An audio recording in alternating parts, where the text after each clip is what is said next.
The TB high-level meeting is happening in New York on the 26th of September, and some civil society representatives and heads of state and ministers of health and foreign affairs would be attending.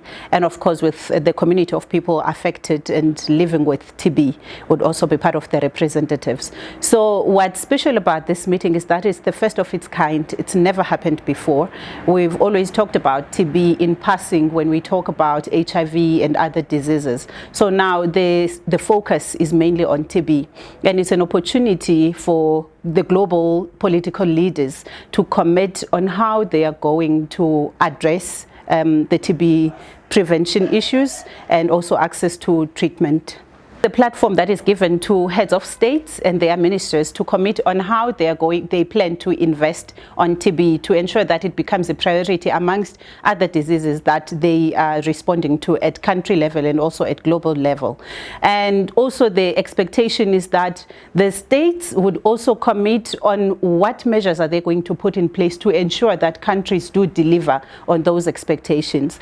And then South Africa has set a precedent of announcing access to free non-injectable treatment for drug-resistant TB treatment. So the expectation is that also other countries will follow on that and also talk about how they are going to fund access to that medication. Above all, what we have said here, we know that some of the countries have not used GeneXpect as a diagnostic tool, but also there has not been enough investment on research and development of prevention, of diagnosis and advanced treatment. So we're calling on, or we're expecting that this meeting would be also a space where the global community recognizes the need to use delaminid and bedaquiline as advanced TB medication to ensure that people are encouraged enough to take and finish their drug-resistant TB course, and also the expectation that they would announce how they plan on decentralizing management of drug-resistant TB. But this requires each and every country, especially the high-burden TB countries and the BRICS countries, to invest some of their gross domestic product monies on TB.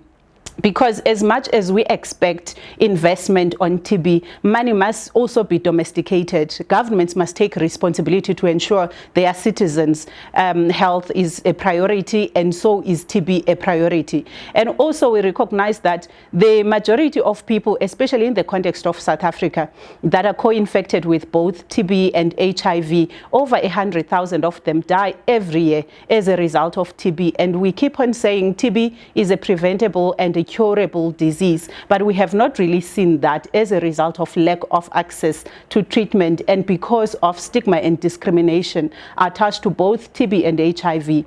But with all the campaigns and the political commitment that we have seen from the South African government, we are hoping that also other governments can learn from that and they can also support that. So as civil society, we're going to New York with the expectations and anticipation that there would be more commitments from other governments, but also availing ourselves to support our governments to ensure that people indeed do get access to these services. But this will not be possible if governments do not invest in the community workforce that has to go out and find even the missing cases of TB. And especially in high-burden countries, I can't mention it enough, and also the BRICS members, that they need to take a lead and invest so that other countries as well can learn from them and support. So civil society in this instance is going to New York to offer our support to our governments and say, if you commit and if you respect people's rights to access to healthcare services, and TB is also part of ensuring that people's rights are also respected and they are not discriminated against as a result of the disease they live with, we are here to offer our support, our intelligence, our expertise, and the resource in terms of human resources to do social mobilization and educate people about the commitment that would be made and the services that are available in their health facilities. So it is the time that we are hoping to see much political commitment on TB as we have seen on HIV. But on TB, this is a first of its kind, and we are looking forward to participating in the process.